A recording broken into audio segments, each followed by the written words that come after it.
អ្នករស់រៀនមានជីវិត10នាក់បានចាក់ចេញពីវាលខ្សាច់នៅរស់តាមពិតគាត់បានសាងសង់យន្តហោះដោយដៃដោយប្រើដែកអេតចាយដើម្បីឲ្យយន្តហោះហោះឡើងបានស្រួលពួកគេបានប្រើកម្លាំងទាំងអស់របស់ពួកគេទាញយន្តហោះទៅកន្លែងរាបស្មើនិងបើកចំប៉ុន្តែគ្មាននរណាម្នាក់អាចប្រកាសបានទេតើយន្តហោះដែលផលិតដោយដៃរបស់ពួកគេនឹងអាចហោះឡើងបានដោយជោគជ័យដែរឬទេប៉ុន្តែនៅពេលនេះបញ្ហាកាន់តែធ្ងន់ធ្ងរជាងនេះទៅទៀតនោះមានន័យថាពួកគេនៅសល់តែដំបងបញ្ឆេះចំនួន5ប៉ុណ្ណោះពេលម៉ាស៊ីនអស់ហើយតែមិនទាន់ចាប់ផ្ដើមពួកគេនឹងស្នាក់នៅទីនេះជារៀងរហូតនៅក្នុងវាលខ្សាច់ដ៏ស្ងាត់ជ្រងប្រធានក្រុមនាំយកក្តីសង្ឃឹមរបស់មនុស្សគ្រប់គ្នាដើរយឺតទៅរកយន្តហោះនៅក្រោមការសម្លឹងមើលរបស់ពួកគេលោកឈួនជីបានចូលទៅក្នុងកាប៊ីនយន្តហោះដំឡើងដំបងបញ្ឆេះដែលនៅសល់ស្នាមជើងខ្មៅតូចនៅពីមុខព្យាណូបន្ទាប់ពីបញ្ជាក់ថាម៉ាស៊ីនបានទៅដល់ទីតាំងចាប់ផ្ដើមហើយជួងគឺបានចាប់ផ្ដើមភ្លើងដំបងការប៉ុនប៉ងបញ្ឆេះលើកដំបូងបានបរាជ័យយ៉ាងច្បាស់ការរំពឹងទុកខ្ពស់របស់ពួកគេត្រូវបានបំផ្លាញភ្លាមដោយមានភាពស្វាហាប់ឡើងវិញកុងតាក់ត្រូវបានបើកឡើងវិញមូលហេតុគម្រោងផ្ដល់រង្វាន់ដែលផ្អែកលើប្រាក់បានចាប់ផ្ដើមវិលទៅមុខយឺតឃើញដូច្នេះឈួងជីចាប់ផ្ដើមបញ្ចេញកម្លាំងយឺតក្រោមការគ្រប់គ្រងរបស់គាត់ម៉ាស៊ីនបានចាប់ផ្ដើមដំណើរការក្នុងល្បឿនលឿនបងប្អូនប្រុសមិនទាន់សប្បាយចិត្តនៅឡើយទេម៉ាស៊ីនដែលបានវិលអស់រយៈពេល2 3វិនាទីបានឈប់យឺតជួងគឺបានឆ្លៀតឱកាសបើកកុងតាក់ជាលើកទី3ទោះជាយ៉ាងណាក៏ដោយម៉ាស៊ីននៅតែដែលដូចលើកមុនដែរវាចាប់ផ្ដើមបានតែប៉ុន្មានវិនាទីប៉ុណ្ណោះមុនពេលឈប់ម្ដងទៀតមនុស្សនៅពីមុខយន្តហោះស្រាប់តែមានអារម្មណ៍ថាមេឃៀបនឹងធ្លាក់ចុះជឿដោយអស់សង្ឃឹមថាវារួចទៅហើយគ្មានសង្ឃឹមចាក់ចេញពីកន្លែងនេះទេនៅពេលនេះជួងគឺដែលស្ថិតនៅក្រោមសម្ពាធយ៉ាងខ្លាំងបានដឹងថាអាចមានភាពមិនបរិសុទ្ធនៅក្នុងស៊ីឡាំងនោះហើយជាមូលហេតុដែលការប៉ុនប៉ងបញ្ឆេះជាច្រើនដងបានបរាជ័យគាត់ត្រូវប្រើដំបងបញ្ឆេះដើម្បីយកភាពមិនបរិសុទ្ធចេញប៉ុន្តែនៅពេលដែលអ្នកធ្វើបែបនោះរួចពួកគេមានដំបងបញ្ឆេះតែមួយប៉ុណ្ណោះដែលនៅសល់ដើម្បីចាប់ផ្ដើមម៉ាស៊ីនលើកទឹកចិត្តដោយបរិសុទ្ធសក់តុងដែងជួងគឺបានចុចប៊ូតុងចាប់ផ្ដើមជាលើកទី4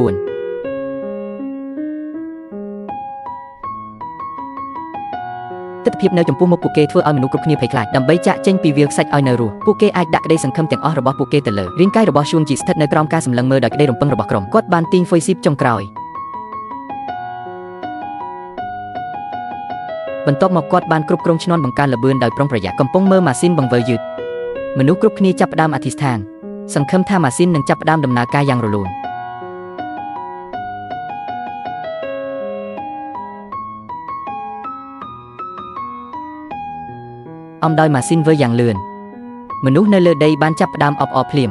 បន្ទាប់មកជួងគឺបានប្រាប់ពួកគេដោយរំភើបឲ្យប្រញាប់ឡើងយន្តហោះពីព្រោះយន្តហោះត្រូវបានសាងសង់ដោយដៃពួកគេជាប់ទាំងនៅលើយន្តហោះហើយគ្មានជម្រើសអ្វីក្រៅពីត្រូវរងចាំយូរនោះទេប៉ុន្តែយ៉ាងហោចណាស់ពួកគេអាចចាក់ចេញពីវាលខ្សាច់បានយ៉ាងណាមិញខណៈពេលដែលមនុស្សគ្រប់គ្នាបានត្រៀមខ្លួនរួចរាល់នៅលើដីខ្សាច់ឆ្ងាយជួរនៃតួលេខខ្មៅបានលេចចេញមកវាបានប្រែក្លាយទៅជាចោរប្លន់ក្នុងសិបម្នាក់ដែលបានបង្ហាញខ្លួនហើយបាត់ខ្លួនដោយមិនអាចទីទុកជាមុនបានបន្ទាប់មកគាត់បានប្រញាប់ប្រញាល់ចុះតាមដីខ្សាច់វាបានហោះសម្ដៅមករកយន្តហោះរបស់ពួកគេក្នុងល្បឿន60គីឡូម៉ែត្រក្នុង1ម៉ោងពេលឃើញបែបនេះឈួងជីបានប្រាប់មនុស្សគ្រប់គ្នាឲ្យកាន់បង្កាន់ដៃភ្លាមចុចហ្គាសដើម្បីចាប់ផ្ដើមយន្តហោះហើយចាប់ផ្ដើមហោះឡើងទោះជាយ៉ាងណាក៏ដោយរឿងនេះពួកចោរដែលកំពុងដេកផ្ងាប៉ុន្តែគាត់បានលើកកាំភ្លើងខ្លីរបស់គាត់ឡើងហើយតម្រង់វាទៅកាន់យន្តហោះក្របផ្លោងបានបំបែកបន្ទះដែកដែលគ្រប់គ្រងឧបករណ៍ទប់លំនឹងបញ្ឈរបន្ទាប់ពីកន្ទុយបញ្ឈរបាត់បង់មុខងាររបស់វាបន្ទាប់មកយន្តហោះមិនអាចហោះឡើងបានរលូនទេច្រាំងថ្មចោតមួយនៅខាងមុខ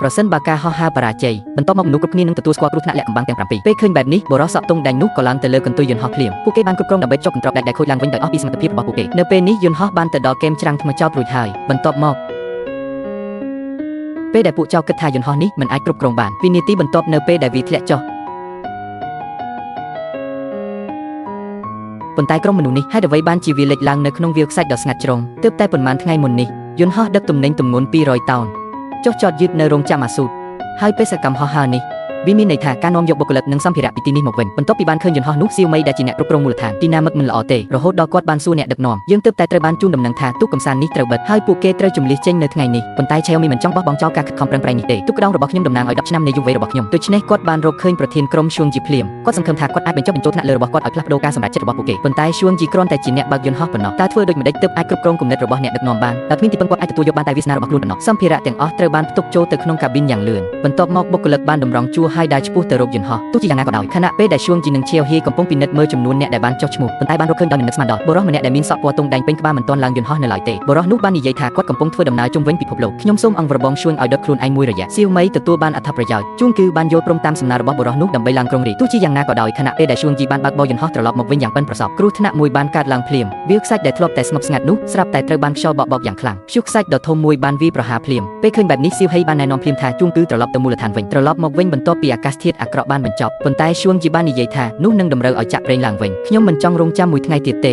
ដូច្នេះគាត់បានទាញដំបងត្រួតពិនិត្យបង្កើនកម្ពស់យន្តហោះចង់ហោះហើរពីលើព្យុះខ្សាច់ទោះជាយ៉ាងណាក៏ដោយបរិសុទ្ធតុងដែងបានកត់សម្គាល់ឃើញមានអ្វីខុសប្រក្រតីដូច្នេះគាត់ក៏ក្រោកឡើងភ្លាមរុនគូតរបស់កាប៊ីនយន្តហោះត្រូវបានបើកប្រាប់ឈួងជីថាយន្តហោះនេះលើទម្ងន់ហើយមិនអាចហោះហើរទៅទីនោះបានទេប៉ុន្តែឈួងជីគិតថាគាត់កំពុងបង្កបញ្ហាសៀវហៃបានបិទទ្វារយ៉ាងខ្លាំងបន្ទាប់មកវាបានប្រញាប់ប្រញាល់ឆ្ពោះទៅរកព្យុះខ្សាច់ក្នុងល្បឿនពេញប៉ុន្តែពេលយន្តហោះហោះទៅដល់ចំណុចកណ្ដាលនៃព្យុះខ្សាច់គ្រោះថ្នាក់មួយបានកើតឡើងភ្លាមឧបករណ៍ទាំងអស់បានដំណើរការខុសប្រក្រតីភ្លាមបន្ទាប់មក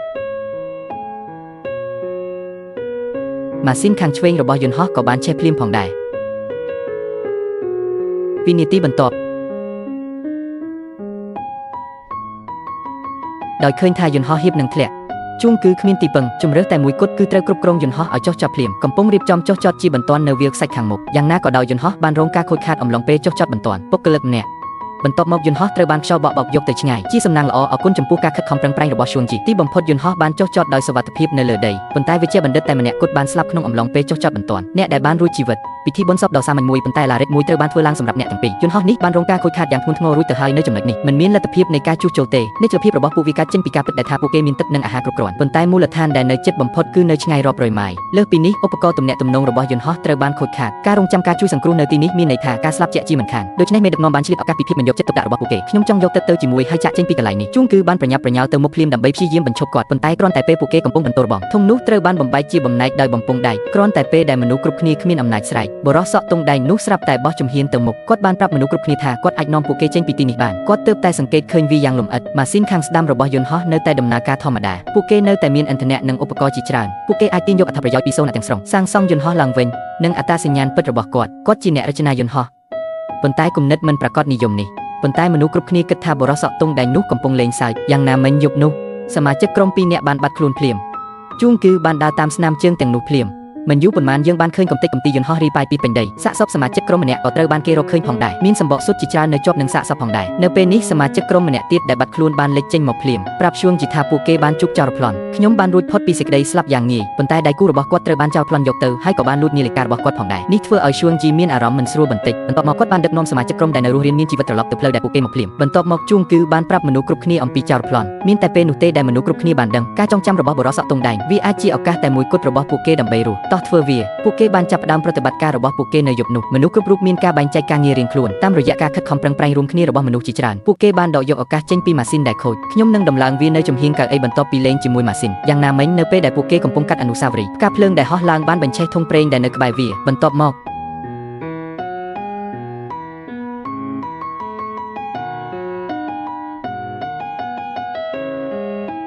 ពួកគេបានបាត់បង់ប្រេងឥន្ធនៈខ្លះពួកគេអាចតស៊ូធ្វើការបានតែក្នុងពេលថ្ងៃដ៏ក្តៅគប់ប៉ុណ្ណោះជាសំណាងល្អពួកគេបានផ្គុំយន្តហោះនេះយ៉ាងឆាប់រហ័សទោះជាយ៉ាងណាក៏ដោយនៅពេលដែលជួងជីកំពុងពិនិត្យមើលស្ថានភាពយន្តហោះភ្លេចបន្ទោបានភ្លឺឡើងភ្លាមលើមេឃខ្លាជួងគឺបានដឹងភ្លាមអំពីគ្រោះថ្នាក់គាត់បានរកឃើញខ្សែលូសមួយយ៉ាងប្រញាប់ប្រញាល់កំពុងរៀបចំចុះចតយន្តហោះបានមិនដូច្នោះទេយន្តហោះមួយគ្រឿងដែលផ្ទុកប្រេងឥន្ធនៈពេញត្រូវរន្ទះបាញ់បន្ទាប់មកពេកខិតខំប្រឹងប្រែងទាំងអស់របស់ពួកគេនឹងឥតប្រយោជន៍ទោះជាយ៉ាងណាក៏ដោយនៅពេលដែលជួងជីបានបញ្ចប់ការដំឡើងខ្សែភ្លើងដីប៉ុន្តែភ្លាមនោះខ្ញុំបានរកឃើញគួងហ្វាម៉ានបានឡើងលើយន្តហោះនៅពេលវេលាដែលមិនស្គាល់មួយគ្រាន់តែរន្ទះបាញ់ភ្លាមជួងគឺបានលោតចូលទៅក្នុងសមុទ្រ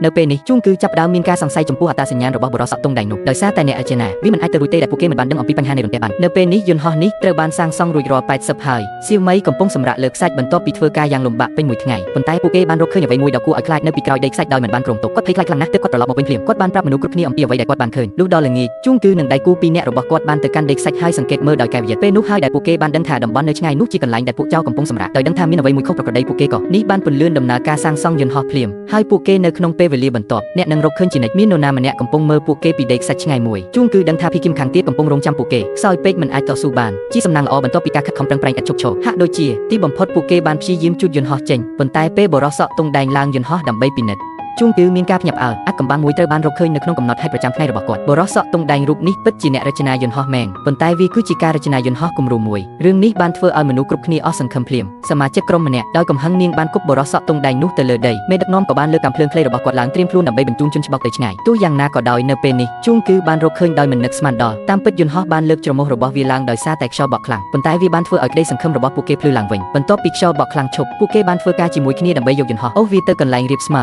គ្រាន់តែពួកគេកំពុងរៀបចំខ្លួនដើម្បីហោះឡើងក្រុមចោរប្លន់មួយក្រុមបានស្ទុះមករកពួកគេទោះយ៉ាងណាក៏ដោយផ្លូវនេះមិនវែងគ្រប់គ្រាន់ទេយន្តហោះបានធ្លាក់ចំពីលើច្រាំងថ្មចោតពេលដែលពួកចោរគិតថាយន្តហោះបានធ្លាក់